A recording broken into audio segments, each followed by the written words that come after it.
어머니, 도대체 뭐 하시는 거예요? 뭐가 말이냐? 아니, 낮에 왜 이렇게 난방을 트세요? 전기세 너무 나와요. 추우면 관절이 아파서 힘들기는 하구나. 그럼 어디 친구 집에 가 계시던가 병원에 가세요. 그게 더 싸니까요. 저는 도저히 며느리의 말을 용납할 수가 없었습니다. 하지만 방법이 없었습니다. 정말 제가 할 수 있는 일이라고는 그저 고개를 숙이고 그 이야기를 듣는 일밖에는 없었죠. 제가 가지고 있는 것이라고는 남편이 남겨둔 시골의 의미 없는 땅이 전부였죠. 그제서야 사람들이 왜 그런 말을 하는지 깨닫게 되었습니다. 절대로 죽기 전까지 재산을 다 줘서는 안 된다. 자식이라도 믿으면 안 된다. 이런 이야기를 주변 사람들로부터 많이 들었었죠. 하지만 저는 그런 건 개의치 않았습니다. 제가 어떻게 키운 아들이었고 또 며느리도 얼마나 참한 사람인데 제게 이런 일들이 벌어질 수 있을 것이라고는 상상도 하지 못했습니다. 제가 너무 바보 같았던 걸까요? 결국 제가 상상하지 못했던 일들이 벌어지고야 말았죠. 안녕하세요. 인생을 바꾸는 관점입니다. 이게 어떻게 된 일일까요? 오늘은 아들과 며느리에게 집과 생활비까지 주고 같이 사는 동안 집안일에 육아까지 맡아줬더니만 매일 구박만 받으며 살아온 김정숙님의 사연입니다. 정말 기적적인 일로 그 집에서 나올 수 있었다고 하는데요. 어떤 사연일지 지금 바로 들어보시죠. 저는 올해로 71가 된 김정숙이라고 합니다. 제가 이렇게 사연을 쓰게 된 이유는 정말 어디 가서는 말하기도 힘든 그런 일들을 겪어왔기 때문입니다. 그동안 사연들을 들으면서 참으로 많은 위로를 받기도 했었어요. 그래서 오늘은 정말 용기를 냈어. 이렇게 글을 한자 한자 적어가고 있습니다. 저는 20여 년 전 남편을 잃었습니다. 당시 남편은 위암이었는데 그때만 해도 지금처럼 의학기술이 좋은 시기가 아니었습니다. 아마 지금이라면 남편이 살았을 수도 있겠다는 생각을 하곤 하는데요. 당시는 위암은 지금보다 훨씬 청천벽력 같은 이야기였죠. 그리고 남편은 입원을 거부했습니다. 그냥 순응하면서 사는 것이 좋다고 하면서 자연으로 들어간다고 했습니다. 그렇게 남편은 깊은 산에서 맑은 공기, 맑은 물 마시면 될 거라는 답답한 소리를 하더군요. 하지만 남편의 생각이 워낙 확고했기에 마음을 돌릴 수가 없었고 대략 1년 반 정도 투병 생활을 하다가 세상을 떠나게 되었습니다. 그렇게 남편이 떠난 뒤 제게는 제법 많은 재산이 남겨졌습니다. 당시에 서울 외곽에 있는 아파트 한 채는 살 수 있을 정도의 재산이었죠. 그런데 당시에 큰 아들이 결혼을 하게 되었습니다. 둘째는 이미 일찌감치 결혼을 해서 해외에 나가서 살고 있는 까닭에 얼굴 보기도 힘들었어요. 그래서 큰아들이 결혼을 하면서 저를 모시고 살기로 며느리와 합의를 보게 되었고 제가 집을 해주게 되었습니다. 물론 당시의 명의는 아들과 며느리 공동 명의로 해놓게 되었죠. 그리고 그때야 저도 직장 생활을 할 때여서 10여 년간은 크게 부딪힐 일이 없었습니다. 저도 그렇고 며느리도 그렇고 아들도 그렇고 거의 휴일을 제외하면 서로 자고 출근하기 바빴습니다. 저는 그때까지만 해도 보험사에서 일을 하고 있었고 나름 괜찮은 성적을 내고 있었기에 월급도 괜찮았습니다. 그렇게 번 돈으로는 아들과 함께 사는 만큼 전부 집에 필요한 돈, 식비 등으로 아낌없이 썼습니다. 그래도 며느리와 아들이 절 모시고 산 것에 대해서 잘했다라는 생각이 들게 만들어 주고 싶었기 때문이었습니다. 그래서 그렇게 10년 정도는 참 행복했습니다. 하지만 문제는 제가 힘에 부쳐 더 이상 보험 일을 못하게 됐을 때부터 시작됐어요. 처음에는 이제 나도 노후를 즐길 수 있겠구나 싶었습니다. 너무 오랫동안 일을 했었습니다. 정말 악착같이 일을 했거든요.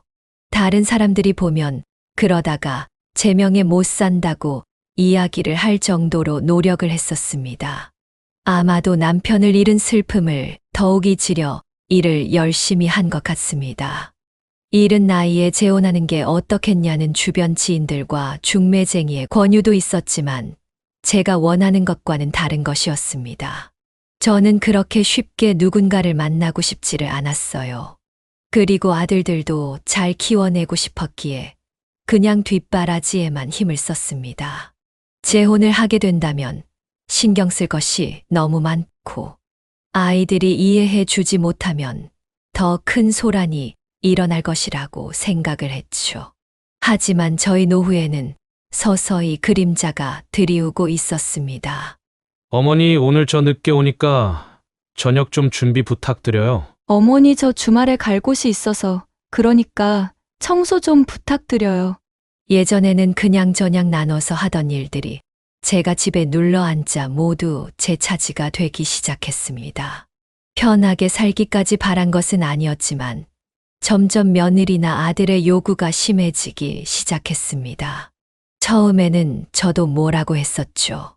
너희들 나한테 이러는 거 좀 아니지 않니? 하지만 어머니, 저희 처지도 생각 좀 해주세요. 저희가 어디 남남이에요? 며느리가 성화를 내는 것을 말리기는커녕 아들도 마찬가지로 열불을 냈죠. 맞아요, 엄마. 엄마야말로 너무한 거 아니에요? 요즘 회사도 안 좋고 그래서 최대한 저희도 엄마 모시고 살려고 아등바등 하는 거라고요. 상호 이해 좀 부탁해요. 기가 막힌 일이었습니다. 저는 젊었던 시절을 온전히 아들을 키우기 위해서 다 바쳤습니다. 그리고 남편이 평생 모았던 돈은 아들과 며느리를 더 잘 살게 해주기 위해서 아파트 한 채를 사주기까지 했죠. 그런데 돌아오는 것이 저런 막말이라니 참으로 기가 막힌 노릇이었습니다. 그러다가 점점 며느리와 아들은 저를 일꾼처럼 부리기 시작했습니다. 그리고 저에게 들어가는 돈들을 모두 줄이기 시작했죠. 어머님 저희 이번 달은 좀 찬이 변변치 않을 것 같아요. 아시다시피 저희가 여기저기 투자하는 돈도 많고 그래서 당장 굴릴 현금이 없어요. 원래 어머님이 일하실 때 주시는 용돈으로 겨우 생활하고 있었는데 그러니 나는 괜찮다. 알아서 잘 챙겨 먹으마. 저는 섭섭한 마음이 생겼습니다. 사실 용돈이라고 부를 만한 돈이 아니었습니다. 제가 일할 때 벌었던 월급을 다 준 것이니까요. 그걸 용돈이라고 말하는 것 자체가 섭섭한 마음이 들었습니다. 그리고 아들과 며느리 둘 다 일을 하는데 제가 그동안 도와주면서 아꼈던 돈들을 어떻게 했는지 궁금했습니다. 하지만 제가 뭐라 할 입장은 되지 못했습니다. 사실 밥을 축내고 있는 느낌을 받았고 또 제가 더 이상 일을 하지 못하기 때문에 아들과 며느리에게 짐이 되는 것 같은 느낌이 들었습니다. 그러다가 하루는 제가 너무 아픈 날이 있었습니다. 이가 아파서 고생을 몇 달 하다가 더 이상은 참기가 어려워져서 말을 꺼내게 되었죠. 제가 돈이 없었기 때문에 어쩔 수 없이 며느리한테 이야기를 해야 했습니다. 솔직히 말해서 병원 가는 것조차 눈치가 보이니 마음이 상할 수밖에 없었습니다. 이제는 병원 하나를 갈 때도 조심스럽게 말을 해야 했죠. 얘야 병원에 가려고 하는데 병원비 좀 줄 수 있겠니? 네, 병원이요. 갑자기 왜요? 어금니가 아픈 것이 충치가 있는 것 아닌가 싶구나. 어머니, 이 관리 잘하셔야 돼요. 진짜 치과는 너무 돈 많이 나가요. 참고 싶은데 아픈 것이 불편하구나. 알겠어요. 그러더니 쪼르륵 안방으로 가서 며느리는 어딘가에다 전화를 했습니다. 여보 나야. 아니, 어머님 치과 가신다고 해서 내가 돈이 어디 있어? 보너스? 그거 그때 주식해서 빌린 돈 이자 내고 생활비 쓰고 남는 게 어딨어? 진짜 그렇게 나올 거야? 내 어머님이야? 당신 어머님이지? 몰라. 당장 이 아프시다고 하니까 돈 붙여. 내 카드는 다른 데 써야 하니까 카드를 빌려드리던가. 사실 거의 들으라고 이야기를 하는 것 같았습니다. 왜냐하면 목소리가 다 들렸기 때문이었습니다. 그리고 며느리에게만 실망스러운 것이 아니었습니다. 며느리의 대꾸를 보니 아들의 반응도 별반 다르지 않다는 것이 느껴졌습니다. 이게 무슨 일인가 싶었습니다. 그제야 더는 더 이상 아들한테도 며느리한테도 과거처럼 멋지고 듬직한 어른이 아니라는 것을 깨달았습니다. 그들은 점점 저를 짐으로 보기 시작한 것이었죠. 그리고 아들 부부가 손주를 낳은 뒤에는 그러한 일들이 더욱 많이 생겼습니다. 저는 그날 이후 제 일거리를 찾아서 노인 일자리 같은 거라도 구해보려고 했었습니다. 왜냐하면 제 스스로 아픈 것을 치료할 수 있는 병원비 정도는 조금이라도 벌어야 한다는 생각이 들었기 때문이었습니다. 나중에 어디라도 아프면 며느리와 아들이 저 모양인데 어떻게 말을 할 수 있겠어요. 마음이 쓰라리지만 어쩔 수 없었죠. 그런데 그런 저의 모습을 보고는 며느리와 아들이 한 소리씩을 했었죠. 아니, 엄마 그 나이에 무슨 일을 한다고 그래요? 안 그래도 일도 잘 안 돼서 심란해 죽겠는데 집에서 먹고 사는 거 문제 있는 것도 아니잖아요. 아니, 그런 건 아니다만 그래도 내가 일을 좀 해서 도와주면 좋지 않겠니? 그거 일해서 얼마나 도움이 된다고 그러세요? 지금 일해서 병 얻으시면 그게 더 힘들어요. 당신이 뭐 어머니한테 못 해드렸어? 왜 이러시는 거야? 그렇게 아들이 며느리한테 꾸지람을 했습니다. 그러자 며느리가 발끈했죠. 내가 못하긴 뭘 못해. 당신이 제대로 못 벌어오니까 어머니도 불안해서 그러신 거지. 뭐? 말 다 했어? 아니, 그게 아니라 실제로 지금 우리 계속 쪼들리고 있는 거 사실이잖아. 나 때문에 싸우지 말거라. 저는 며느리와 아들을 말렸습니다. 그리고 어머님 제식이 아직 갓난아기인데 무슨 일을 하신다고 해요? 애 보셔야죠. 지금 저도 낮에 일 나가고 이희도 일 나가는데 누가 애를 돌봐요. 그건 그렇다만 그래도 애한테는 엄마가 있는 게 낫지 않겠니? 지금 손주 보기 싫으셔서 그러는 거예요?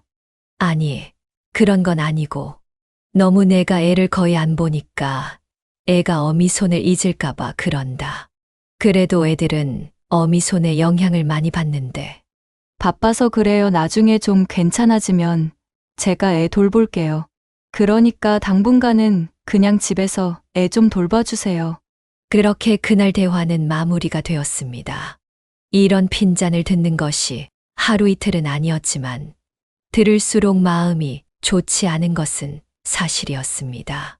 물론 눈에 넣어도 아프지 않은 손주야 얼마든지 볼 수 있었습니다.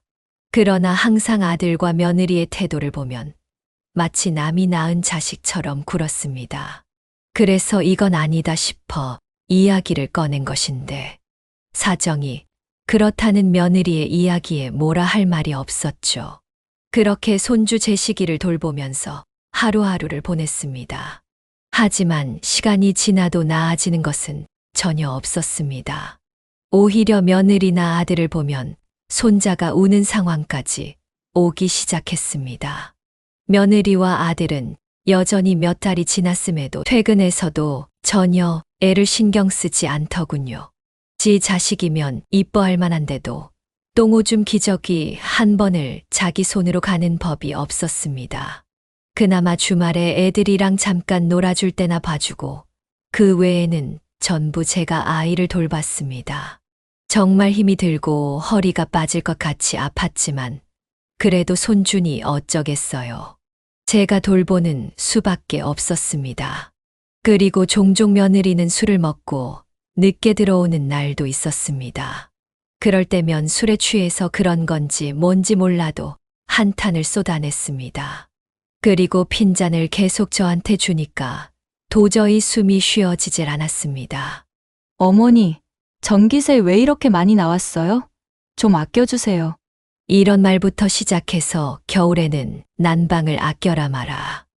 그리고 어디가 청소가 덜 됐느니 뭐니 온갖 이야기를 했습니다. 심지어는 공짜로 집에서 살고 있어서 월세라도 받아야 하는 것 아니냐는 이야기를 했죠. 물론 며느리는 그 말을 우스갯소리로 했을지도 모릅니다. 그러나 상황은 많이 달랐죠. 그동안 들어온 것들이 있었습니다. 그래서 며느리가 하는 이야기를 그냥 듣고 넘기기가 어려웠어요. 하지만 제가 돈이 어디 있겠어요. 예전에 이미 재산을 다 줬는데. 그렇기 때문에 조용히 잠자코 있을 수밖에 없었습니다. 마음 같아서는 시골로 내려가고 싶지만 땅만 있을 뿐 집도 절도 없었습니다. 그리고 이후에 며느리의 행동은 점점 심해지기 시작했습니다. 어머니, 저희가 한 달마다 용돈 드리는 거 있잖아요. 그거 당분간 끊어야 할 것 같아요. 그래, 알겠다. 저는 군말 없이 알겠다고 했습니다. 하루에 10,000원씩 해서 한 달에 30만 원을 저한테 줬었는데 그 돈으로는 사실 손주 용품들을 사고 있었습니다. 그래서 남고 말고 할 것도 없었고 심지어 저를 위해 쓴 적도 없었죠. 그리고 핸드폰 있으시잖아요. 그거 요금제 더 저렴한 걸로 바꿀게요. 전화도 줄이셔야 해요. 요즘에 다 전화 같은 건 무제한 아니니? 무슨 소리세요? 그만큼 비싼 요금제 쓰면 그런 거죠. 저는 그 말에 고개를 끄덕였습니다. 그러던 중 사만사온의 간절기가 찾아왔습니다. 저는 손주를 보고 있었는데 손주 녀석이 계속 울고 있었습니다. 왜 이렇게 우는지 알 수가 없었어요. 어디가 아픈 것 같아서 손을 대보니까 열이 나는 것 같았습니다. 그래서 며느리랑 아들한테 전화를 했는데 다 전화를 받지 않더군요. 너무나 당황스러워 어떻게 해야 할지 모르겠더라고요. 아무리 해도 손주의 열은 떨어지지 않았습니다. 아직 갓난아기라서 열이 나는 것이 큰 문제가 될지도 몰라 걱정이 이만저만이 아니었습니다. 저는 손주를 안고 어떻게 할까 고민하다가 아는 지인에게 연락을 하기로 했습니다. 같은 동에 사는 장 씨였습니다. 이 아파트에 살 때부터 친하게 지낸 지인이었죠. 그래서 장 씨에게 연락을 했더니 장 씨는 사설 구급차라도 불러주겠다고 하더군요. 저는 구급차까지 부를 이유가 있냐며 되물었습니다. 아이고, 손주 아프다며? 애기들 열나면 혹시 잘못될 수 있어. 그냥 내가 사설 구급차 불러줄게. 그거 타고 가. 금방 올 거야. 그래도 될까? 비용 같은 건 너무 많이 나오지는 않을까? 비용이 문제야? 다른 누구도 아니라 손주 애기가 그렇게 아픈데 어여가 지금 부를 거니까. 그렇게 장 씨의 이야기에 따라서 집 앞에 도착한 구급차를 타고 병원에 갔습니다. 다행히도 열이 펄펄 끓던 손주는 금방 좋아지게 되었습니다. 간단한 감기인 것 같다고 이야기를 하더군요. 그래도 아이니까 주의를 해야 되겠지만 어떤 큰 병은 아니라서 다행이었습니다. 그렇게 그날 저녁이 되었습니다. 며느리와 아들이 같이 들어왔습니다. 아니, 어디가 아팠던 거예요? 감기인 것 같다구나. 애를 어떻게 관리를 했길래 감기가 들어요?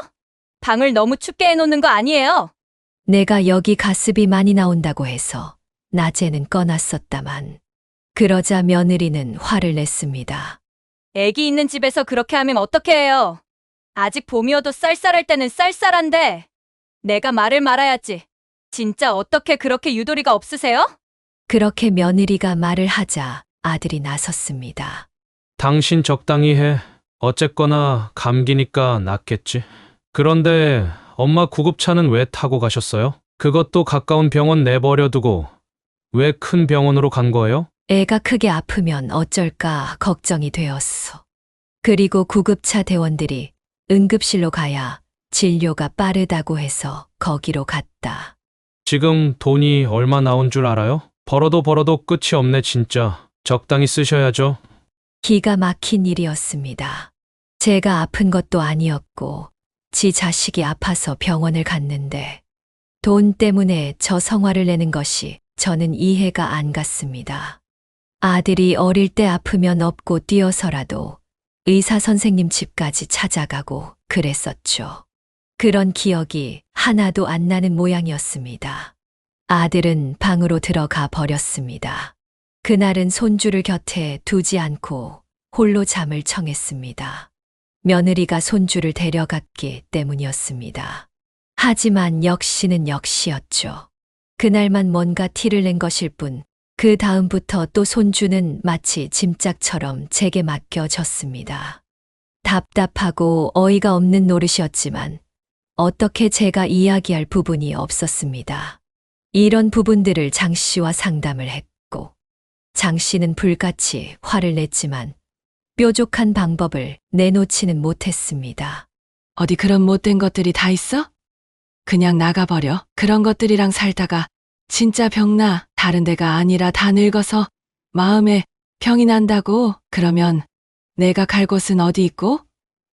마음이 힘들기는 한데 도리가 없네. 참나 진짜 요즘 세상 별세다 별세야. 진짜 그런 놈들이 있는 줄 몰랐네. 늙으면 죽어야지 진짜. 뒷방 노인네 취급을 다 당하고. 그렇게 답답한 날들이 반복되었습니다. 며느리는 매번 집에 들어올 때마다 잔소리를 늘어놨는데 스트레스를 저한테 푸는 것 같기도 했습니다. 그래서 사실 집을 나가고 싶은 마음이 굴뚝 같았습니다. 하지만 아무것도 없는 제가 무엇을 할 수 있었겠어요. 그때쯤 되자 예전에 가지고 있던 재산을 전부 줬었던 것이 참으로 후회가 되었습니다.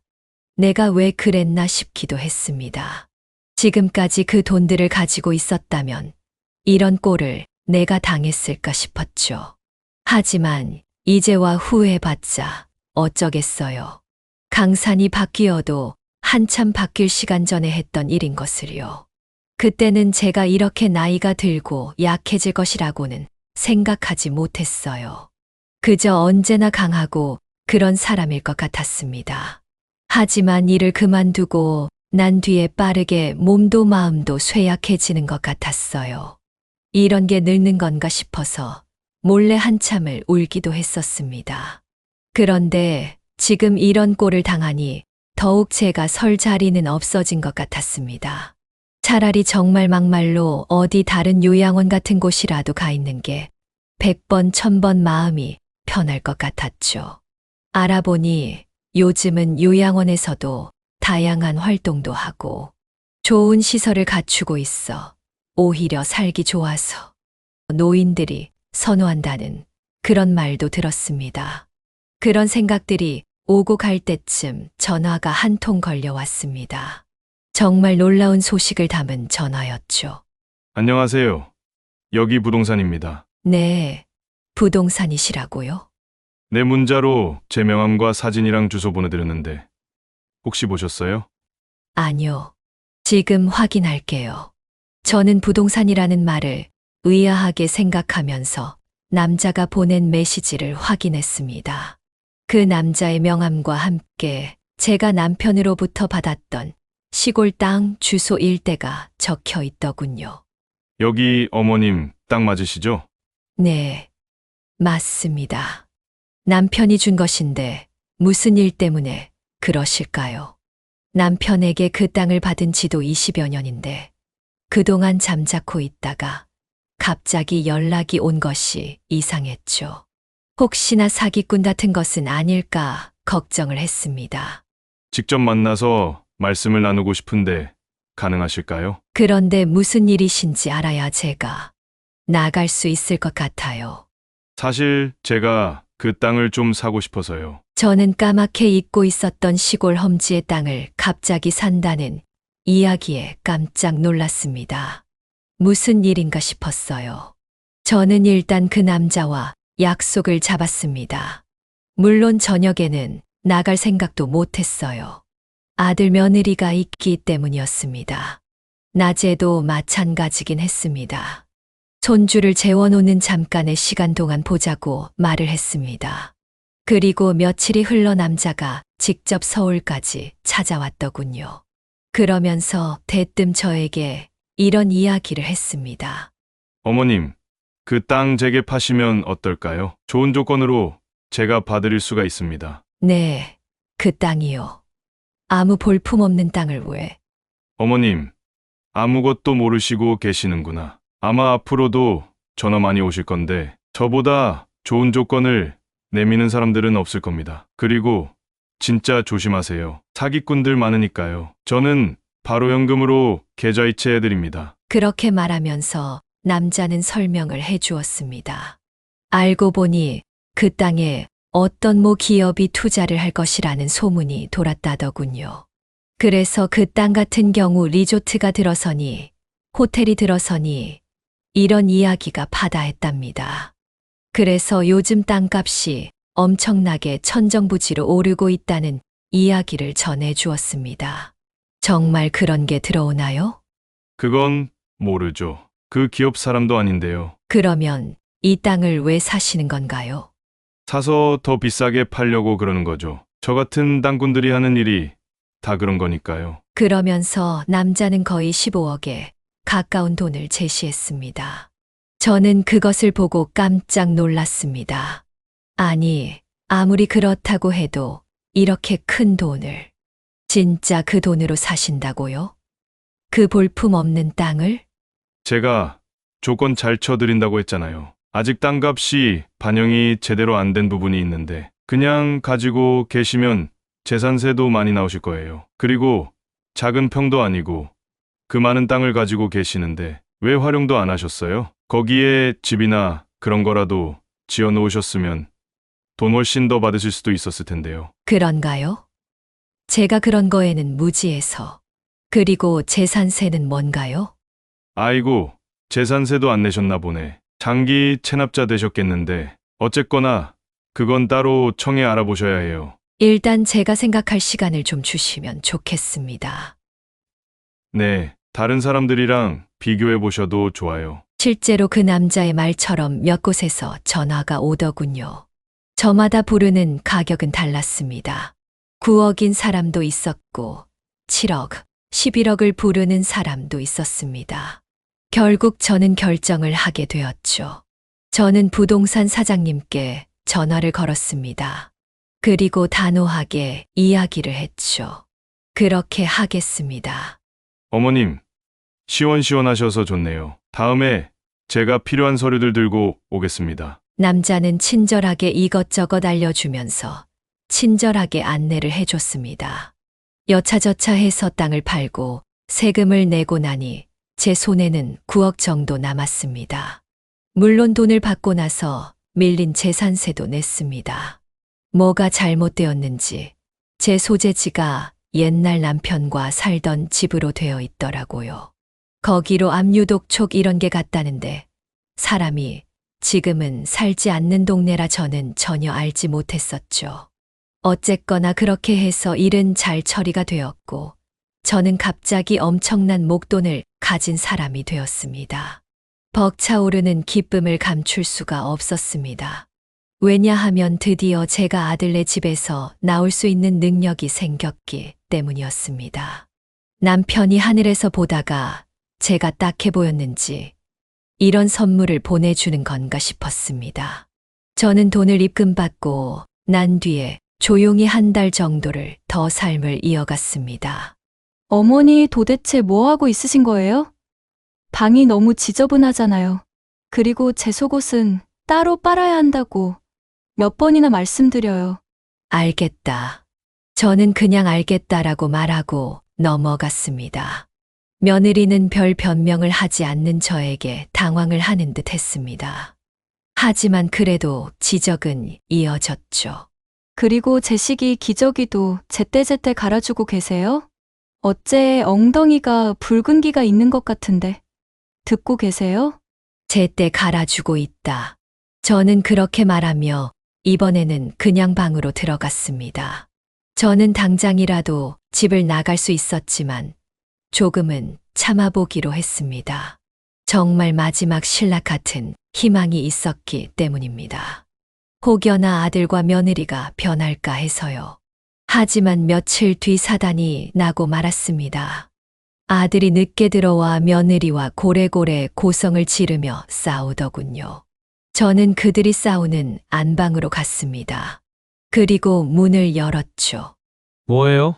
엄마, 지금은 참견 마세요. 당신이 얼마나 못났으면 어머니가 싸움을 다 말리러 왔을까. 뭐야? 지금 말 다 했어. 제정신이야? 그런 이야기들을 듣고 있으니 정말 이것들이 제정신인가 싶었습니다. 그래서 저는 빠르게 그들의 대화에 끼어들었습니다. 니들 밖으로 나와봐라. 예? 뭔데요? 엄마, 밖으로 나와. 지금 내 앞에서 그렇게 싸우는 게 제정신들이냐? 제가 그렇게 말하자 며느리는 어이없는 듯이 코웃음을 쳤고 아들도 어처구니 없다는 표정으로 절 따라 나왔습니다. 그리고 저는 지금껏 못해왔던 말들을 해나가기 시작했죠. 지금까지 내가 참고 참았지만 이제 할 말은 해야겠다. 도대체 집안 꼴이 어떻게 돌아가는지가 알 수가 없구나. 너희 둘 다 돈을 벌면서 다 어디다 쓰는 거니? 이 집 내가 해준 거지. 남들은 집값 갚느라고 정신이 없다고 하더구나. 그런데 남들보다 더 빨리 좋은 위치에서 출발했으면서 지금까지 돈도 하나 못 모으고 뭐 하는 거냐? 저의 말에 둘 다 당황을 했는지 꿀먹은 벙어리가 되었습니다. 그러자 며느리가 일러 바치듯이 뭔가를 말하기 시작했죠. 글쎄요, 이 사람이 그 잘난 머리로 부동산 어디 샀다가 쫄딱 망했어요. 이거 어머니는 못 들어보셨죠? 그 얘기가 왜 나와? 이 얘기가 당연히 나와야지. 장난해? 그때 은행에서 빌린 돈이 얼마인데? 그 이자랑 원금 지금도 내고 있는데. 그리고 그 땅은 어떻게 매년 땅값이 떨어지냐? 진짜 미쳤지. 뭐야? 그러는 당신은 잘했어? 뭐 어디에서 정보를 들었네 마네 하면서 주식 샀던 거 다 어떻게 됐어? 반토막 났지? 그래서 다 빼고 그랬지? 당신이 들들 볶아서 그런 거 아냐. 그때 좀만 참았으면 올라갈 거였어. 저는 그들의 싸움을 보고 있으니 어떻게 돌아가는 꼬라지인지 대번 알 수 있었습니다. 저런 정신 상태로 지금까지 있었으니 집안 꼴이 이 모양이 되는 것이었죠. 그래, 내가 니들이 변할 것이라고 생각했던 것이 큰 오산이구나. 너희들은 내가 잘못 가르쳤다. 시어머니로서도 뭔가 제대로 가르쳤어야 했고, 아들도 내가 한참 자식 농사를 잘못 지었어. 그게 무슨 말이에요? 엄마가 그런 식으로 말한다고 해서 바뀔 건 하나도 없어요. 그냥 들어가셔서 잠이나 주무세요. 우리 일은 우리가 알아서 할 테니까. 맞아요. 그리고 어머님 병원비며 식비며 그거 다 돈인데 저희가 고생하는 거 안 보이세요? 참으로 기가 막힌 말이었습니다. 저는 그들의 말을 듣고 결심했죠. 그래, 내가 혹여나 했지만 역시나구나. 나는 지금 밖으로 나갈 거다. 그러니 너희가 알아서 모든 걸 해보거라. 저는 그렇게 말하면서 밖으로 나갔습니다. 그런 저를 며느리와 아들은 다 벙찐 얼굴로 어처구니 없다는 듯이 바라봤습니다. 그들의 어이없다는 듯한 표정이 저의 마지막 기억이었죠. 저는 그렇게 그 길로 바로 지하철을 타고 기차역으로 향했습니다. 제 고향이자 남편을 처음 만났던 도시 천안으로 가기 위함이었죠. 천안의 작은 아파트는 이미 일주일 전에 계약을 한 상태였습니다. 혼자서 사는데 큰 평수는 필요가 없었고 적당히 10평대 후반 아파트를 구매했습니다. 그래서 비용도 크게 들지 않았죠. 그렇게 천안에 도착한 뒤에 택시를 타고 핸드폰에 적어둔 주소로 향했습니다. 새로운 저희 집이었죠. 또 난생 처음 제 이름으로 가진 집이기도 했습니다. 웃긴 것이 몇 시간이 지나도록 아들과 며느리한테 연락이 안 오더군요. 저는 오히려 잘 되었다고 생각을 했습니다. 차라리 이렇게 연락이 안 오는 것이 서로에게 편했습니다. 어차피 더 이상 저는 아들과 며느리를 볼 생각이 없었습니다. 아니, 자신이 없었다고 말해야겠네요. 그들을 보면 매번 실망감만 쌓여가니까요. 그렇게 저는 집에 들어가서 별다른 이부자리도 없었지만 정말 오랜만에 편하게 잘 수 있었죠. 그런데 시간이 지나고 나서 아침이 되었을 때 핸드폰이 요란하게 울렸습니다. 보니까 며느리였죠. 무슨 일이냐? 진짜 제정신이세요? 어머니? 어디 있으세요? 제 시기 돌보지 않고요. 지금 애 울고 난리 났는데 어디 있으신 거예요? 내가 보모니? 나는 내가 월급을 주는 보모도 아니고 일꾼도 아니다. 뭐라고요? 지금 뭔 말씀을 하시는 거예요? 다시 연락하지 마라. 나는 지금 이제야 내 삶을 찾은 것 같으니까. 저는 그대로 전화를 끊어버렸습니다. 아직도 정신을 못 차린 것이 눈에 들어왔습니다. 그래서 저는 이들에게 어떻게 복수를 할까 계획을 세웠습니다. 적어도 이대로 망나니처럼 살길 바라지는 않았습니다. 물론 그렇다고 저는 다시 이들의 얼굴을 볼 자신은 또 없었습니다. 아무리 자식이고 며느리이고 간에 그 정도로 모욕을 줬다면 가족이라고 할 수 없었습니다. 오히려 가족이 그랬기 때문에 더 치욕적인 부분들이 많았죠. 나중에 손주는 보듬어 줄 수 있을지 모르겠지만 손주가 어엿하게 성장할 때쯤까지 살아있을 것 같지는 않았고요. 어쨌거나 저는 그 집안에 더 이상 미련이 남아있지 않았습니다. 그렇게 며칠이 흘렀습니다. 아들과 며느리로부터 전화가 빗발치게 오기 시작했습니다. 저는 그냥 무시를 했죠. 그러자 문자가 오기 시작했습니다. 아들놈의 문자는 이랬습니다. 어디 친구 집에 계신 것 같은데 적당히 하세요 좀. 애들도 아니고 늙으면 애가 된다더니 어찌 그러세요? 진짜 더 시간 지나면 저도 모른 척 할 겁니다. 그러니까 빨리 들어오세요. 집안 꼴이 말도 아니에요. 며느리한테는 이런 문자가 와 있더군요. 어머니 손주는 봐주셔야죠. 요즘 계속 베이비시터 쓰는데 돈이 얼마나 들어가는지 아세요? 그리고 설거지부터 집안일 하나도 못하고 있다고요.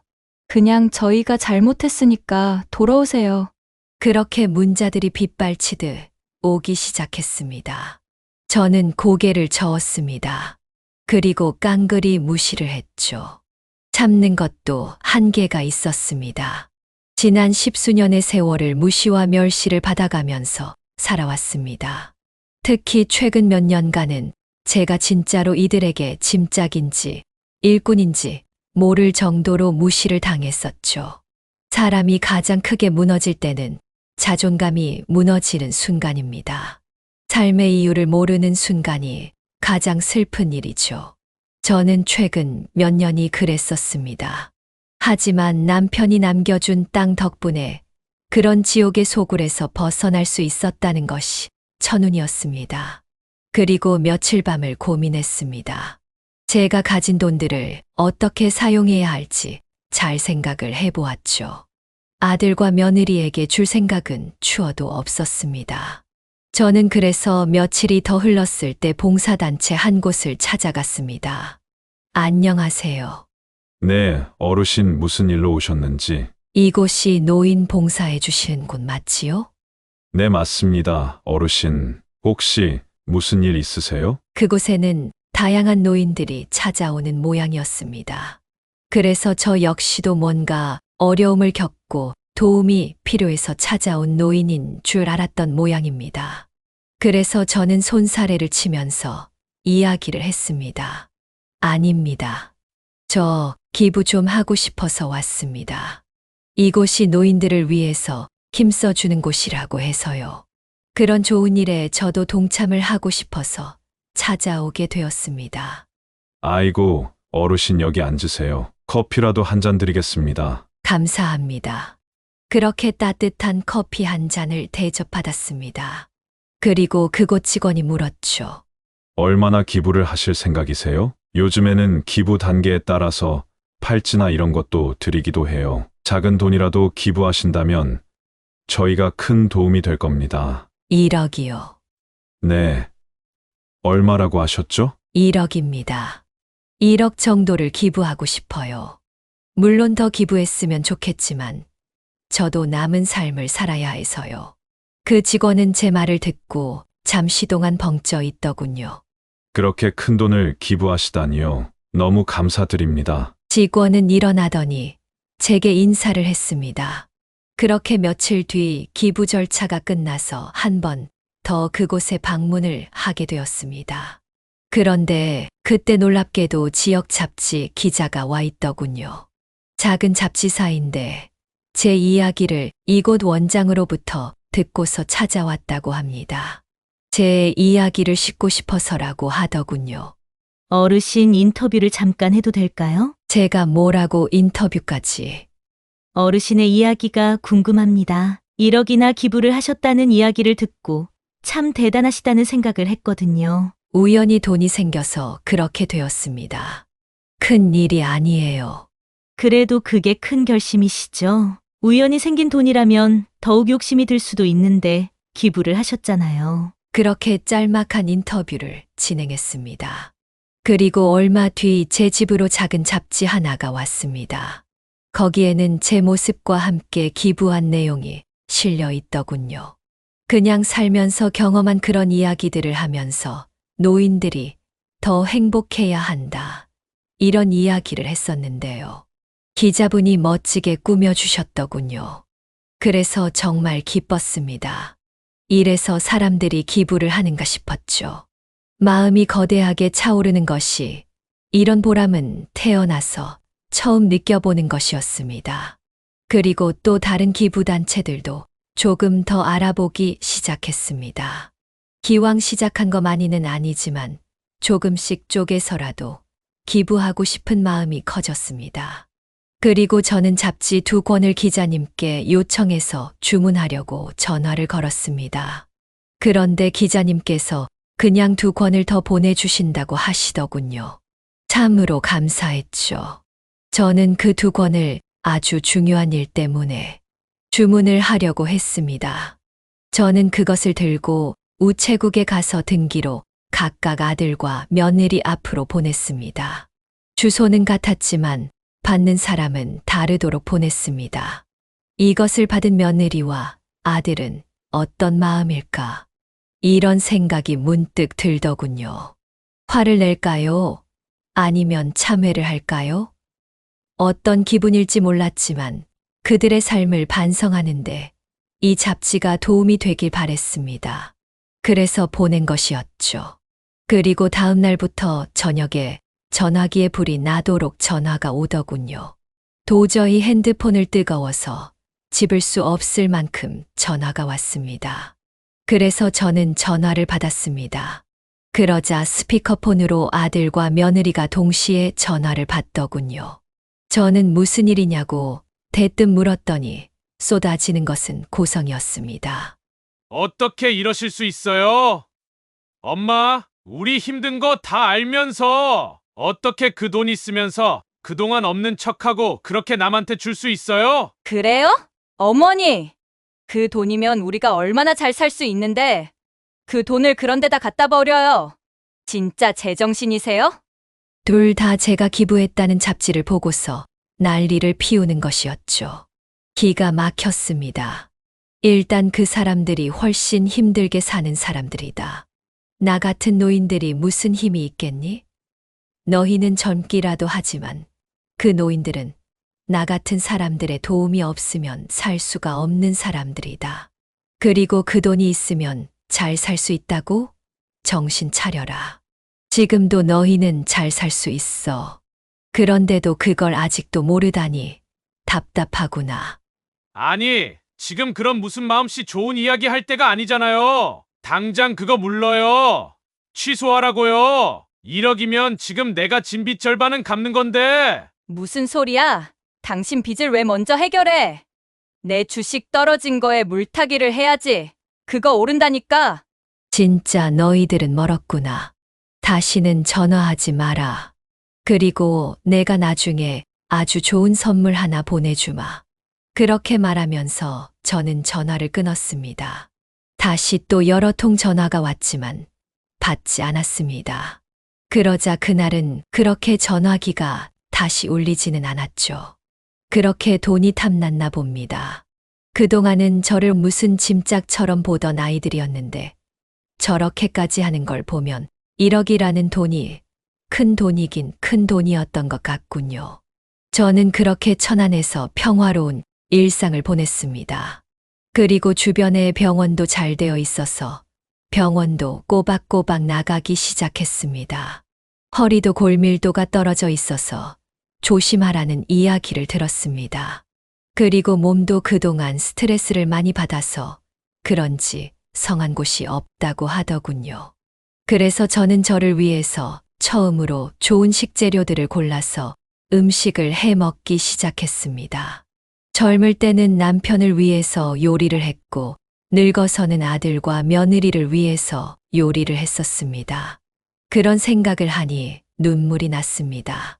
제가 저를 위해서 처음으로 식단을 제대로 차려 먹는 것이 참으로 안쓰러웠죠. 하지만 그래도 다행이었습니다. 죽기 전에 이런 순간들이 있다는 것이 얼마나 행복이겠어요.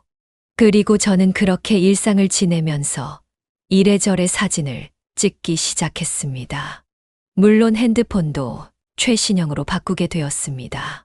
처음에는 스마트폰이라는 것이 참 사용하기가 어려워서 힘들었습니다. 하지만 하다 보니 익숙해지더군요. 또 고객센터에서도 상당히 친절하게 이것저것 알려주었고요.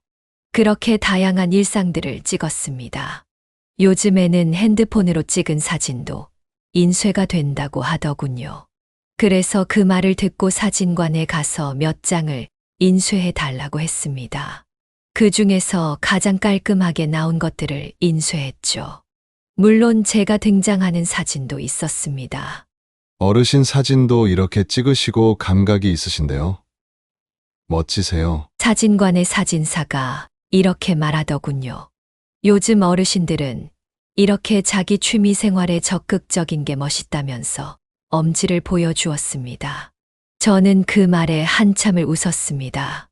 제가 멋진 노인이라고 칭찬받을 줄은 몰랐기 때문입니다. 그동안 저는 참으로 볼품없고 나약한 사람이었는데 말이죠. 그런 저를 보고서 멋진 노인이라고 말을 해주다니.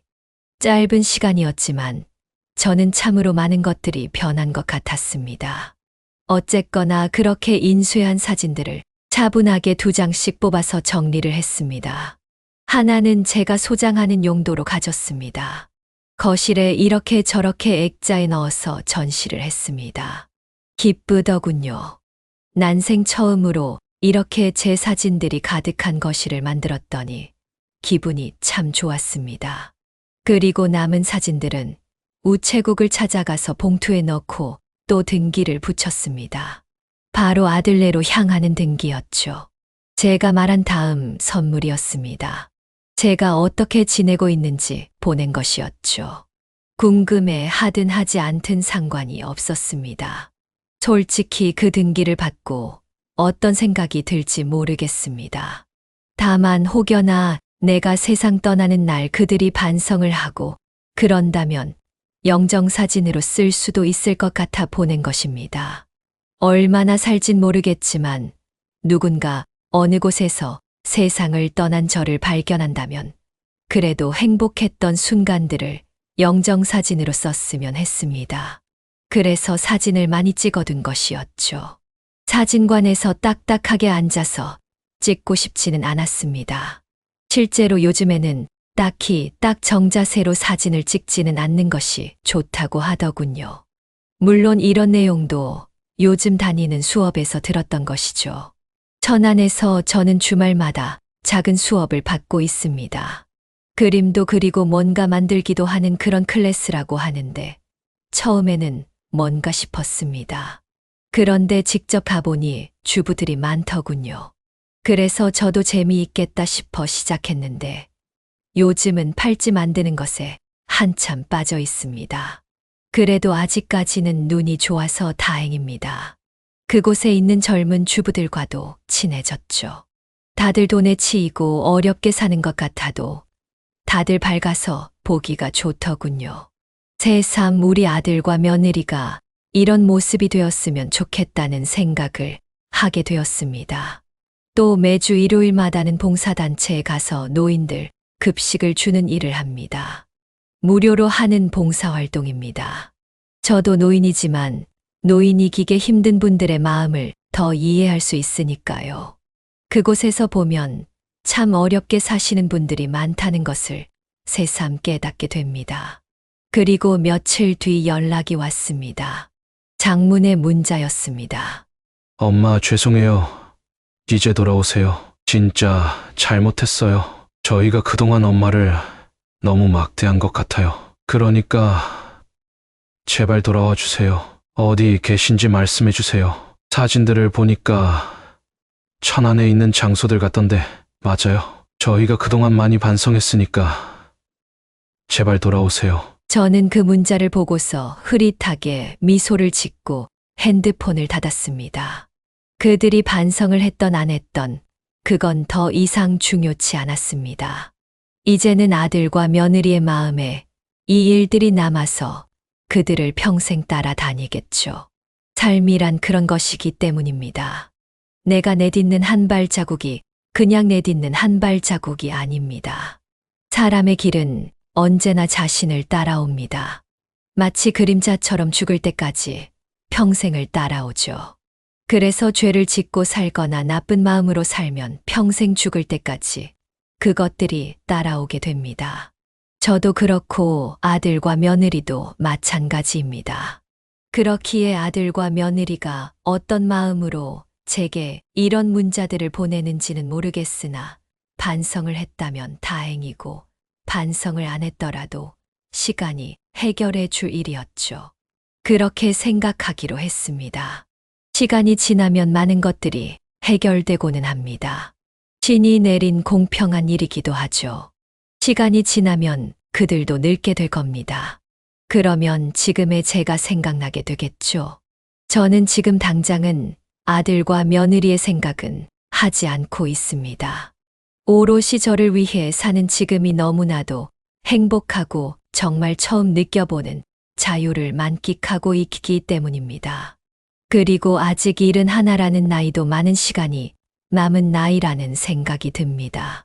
물론 아픈 곳도 늘어나고 조금만 걸어도 숨이 차지만요. 그래도 삶의 작은 소망과 행복이 생기면 사람은 그때부터 진정 살아있는 것이란 생각을 하게 되었습니다. 제 사연을 들으시는 분들이라면 어쩌면 한 번은 이런 시간을 꼭 만드실 수 있었으면 좋겠습니다. 돈이 많고 적고의 문제가 아니라 그냥 나 자신을 위해서 오롯이 살 수 있는 시간을요. 저는 이런 시간을 제 스스로 만들 수 있었음에도 그러지 않았다는 것에 참 많이 후회가 됩니다. 너무 남을 위한 시간들을 많이 살았습니다. 그걸 일이라고 핑계를 댔고 가족 때문이라고 또 무엇 때문이라고 그렇게 핑계를 대면서 제 스스로를 속였던 것 같아요. 죽기 전에는 못 해본 것들이 생각난다고 하잖아요. 그래서 저는 지금부터 조금씩 제가 작게 하고 싶은 일들을 해보면서 살아가려고 합니다. 그게 저를 위한 일이라는 생각이 듭니다. 그리고 다들 건강하시길 바랍니다. 요즘 들어 병원에 가면 노인분들이 더 많아졌습니다. 나이가 들면 아픈 건 당연하지만 사연을 듣는 분들은 건강하셨으면 좋겠어요. 물론 저도 내일은 정형외과에 가서 다리를 좀 봐야 하는 날이긴 합니다. 요즘 관절염이 생겼는지 무릎이 자주 욱신거립니다. 하지만 마음은 그 어느 때보다 가벼운 것 같습니다. 지금 사연을 들으시는 분들에게 오늘 저의 이야기가 조금이라도 삶에 도움이 되었으면 좋겠어요. 저도 그동안 사연 많이 들으면서 위로를 참 많이 받았었기 때문입니다. 이상 저의 이야기를 여기에서 마쳐보겠습니다. 긴 저의 이야기 들어주셔서 감사합니다. 네, 오늘 이야기는 어떠셨나요? 오늘 이야기를 듣고 어떻게 생각하시는지 어머님, 아버님의 생각을 댓글로 공유해주세요. 저는 또 다른 사연으로 찾아뵙겠습니다. 좋아요, 구독, 알람 설정을 통해 앞으로도 따뜻한 정을 나눌 수 있게 함께 해주세요. 어머님, 아버님의 삶의 지혜와 경험을 나눌 수 있는 통로가 되겠습니다. 오늘도 인생을 바꾸는 관점을 통해 사연을 들어주셔서 감사합니다.